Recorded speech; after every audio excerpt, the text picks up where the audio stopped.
When you look at the world today, do you feel that the family unit is actually falling apart, or is it just a lack of values and rituals that's causing these problems we see today? Well, our structure system is what's falling apart. That's why I've just been on a rant and a tear. It's like, how does a guy move from lean startup entrepreneurship, zippy, to actually, family frameworks and value systems? And it's my contribution. I couldn't help but not do this because I build the frameworks. And indeed, the semblance of our societies are falling apart. And the reason for that is well, first of all, the family unit's not identity. The value system has been misidentified. But even the structure systems that used to be there to catch the falling kids, like where's Boy Scouts?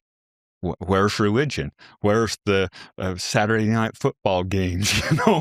We're just disassembling. So I think social media and many of the pushes and pulls in society is actually just tearing the fabric of society apart. And that's why we're just struggling so deeply with depression and anxiety. And never have I seen more loneliness. So yeah, I think that we are in threat, and particularly when we get into the legato part of it, just some of the defining rites of passage. It's not that I'm not concerned, but I'm very confident in the future of my granddaughters, my little granddaughters, because they've been modeled and their dads are really solid. But I do have some really consternation right now because of my grandsons and the direction that we're moving in. This may be a little controversial and maybe even get some hate. Greg, bring it on.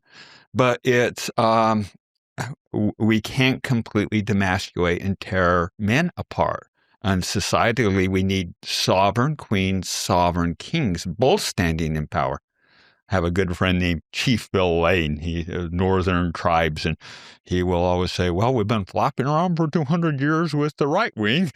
What good does it do to cut the right wing off and flop around with the left wing for 200 years? And so I think getting this balance of not dumbing down our men, not dumbing down our boys, and allowing them to stand in their power. They're failing epically right now in higher education and career and launching, and much of that is because of how they're being portrayed in media. And so now I'm not proposing or saying that any man should be anything other than ultra honorable. As a matter of fact, what I'm challenging and I've challenged my sons is even take it to the next freaking level.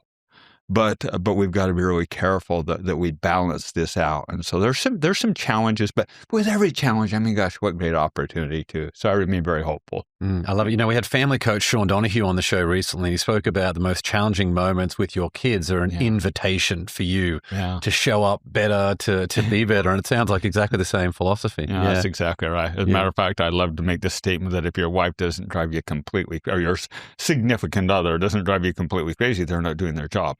And if your spouse or significant other does it, your children are guaranteed to unravel you. That's their job, is to get you more patient, temperate, expand your soul. Because I really think that's why we're down here, is soul expansion, tension, and to build more soul character.